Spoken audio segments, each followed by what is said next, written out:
Ladies and gentlemen, buckle up. Because what's happening right now between the United States and China isn't just another diplomatic scuffle. No, this is economic warfare on an industrial scale. Decoupling is no longer a theory, it's a race against time, and it's happening faster than anyone imagined. The United States enters these London talks with a mission. But it's not reconciliation, it's not unity, it's leverage. Donald Trump isn't walking into the room looking for compromise, he's walking in demanding submission. He wants American companies to come home, to reshore production, to bring the factories, the chips, the jobs, all of it, back to American soil. Sounds patriotic, right? But here's the kicker. It's all smoke and mirrors. Over 60 S&P 500 companies and nearly 200 from the Russell 3000 are suddenly talking about reshoring. But are they actually doing it? No. Most of them are playing politics, whispering sweet nothings to Washington. Because in reality, reshoring is expensive, painfully slow, almost impossible at scale, without China's help. What does the United States really want from China? One word: minerals. Specifically, rare earth elements, the invisible foundation of modern industry. You need them for electric vehicles, you need them for smartphones, you need them for fighter jets, AI chips, and satellites. And who controls this market? China. With nearly 70% of global rare earth production and an even tighter grip on global refining capacity, Beijing holds the golden key. Even if the raw materials are dug up in Nigeria or Thailand, guess what? They still get shipped to China for processing. Without Beijing's cooperation, America's ambitions to reshore manufacturing collapse like a house of cards. But here's the twist. Trump wants it all. Rare earths, relaxed export restrictions, cheap components, but he's barely offering anything in return. This isn't negotiation, it's fantasy. And then comes the chip war. It's not just about minerals, the biggest battlefield is silicon. The United States wants to cripple China's tech rise by starving Beijing of advanced semiconductors, especially the bleeding-edge AI chips from NVIDIA, like the Blackwell series. Washington wants China to keep lagging behind in the AI arms race. But Beijing? They're done playing defense. China is demanding a rollback of the semiconductor curbs as a precondition for any trade agreement. They want it written in stone. No vague promises, no backroom deals, they want guarantees. Why?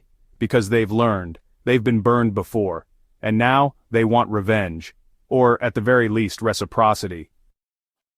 So the Trump administration believes they hold the leverage. They point to the massive tariffs already in place. That's like 50% effective rates on Chinese imports. And honestly, they think they can tighten the screws even further, maybe even triple the headline tariffs by August. But here's the thing. China isn't flinching, because well, Chinese exports to the US now make up less than 2% of China's GDP. You heard that right. US demand is kind of becoming irrelevant to Beijing. Instead, Chinese exports to Southeast Asia, the EU, and Africa are just exploding. The global appetite for affordable Chinese goods hasn't dried up, it's actually surged. We're talking double-digit export growth, a $500 billion trade surplus in just 5 months. China's trade machine is absolutely roaring, and as US sanctions tighten, global buyers are cashing in on all those discounts. It's economic judo, and China's playing the long game. And here's where things get really wild. While Trump is busy slapping tariffs on China, other countries are kind of playing middleman. Thailand and Vietnam's imports from China have skyrocketed, and honestly it's no coincidence. They're tweaking Chinese goods ever so slightly, and then re-exporting them to the US. It's a money-printing loophole. Buy low from China, add a sticker, sell high to America, multiply that by millions of shipments, and you've got $1 billion workaround. It's a game of cat and mouse. And Trump's tariffs are the cheese.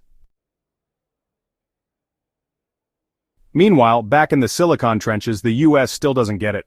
Lutnick, who's this Washington insider, is urging more funds to enforce chip bans, like to hire agents, tighten the controls, stop China from acquiring advanced AI tech.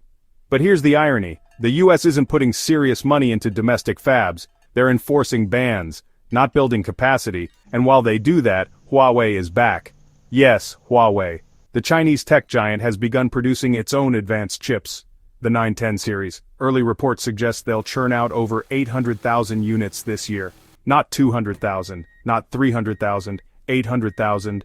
These 7-nanometer chips, when bundled with optical systems, can rival even NVIDIA's cutting-edge gear, and it's only the beginning. China isn't collapsing, they're catching up, fast. Now let's swing back to London.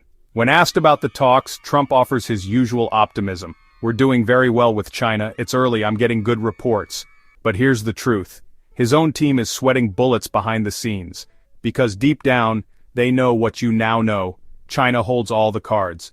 And while Trump fantasizes about opening up China, Beijing is sitting back, watching the US fumble.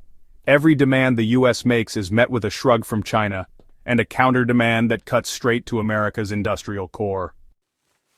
So what's the real story here?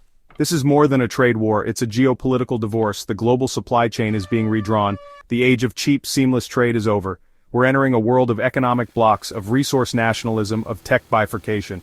And Trump's belief that the US can win by simply demanding more and offering less? It's naive at best, dangerous at worst, because the longer this drags on, the more permanent the divide becomes. Consumers around the world are now used to Chinese prices. They're not going back to $200 sneakers and $1,500 phones, not unless the US is willing to subsidize them all, which it can't. So, where does that leave us? In limbo? Stalemate? A Cold War with tariffs instead of missiles, chips instead of tanks, and minerals instead of oil? Unless the US drops its illusions of dominance and starts negotiating in good faith, this situation will only deteriorate further, and when the dust settles, don't be surprised if China emerges stronger, not weaker. So, what do you think? Will Trump finally realize that China isn't bluffing? Will the US give ground, or are we on the verge of a full-scale economic schism? Let me know your thoughts in the comments below, and if you found this breakdown insightful, dramatic, and worth your time, do me a favor, smash that like button, subscribe to the channel, and share this video with someone who still thinks trade wars are easy to win. Stay sharp, stay informed, and as always, keep questioning the headlines.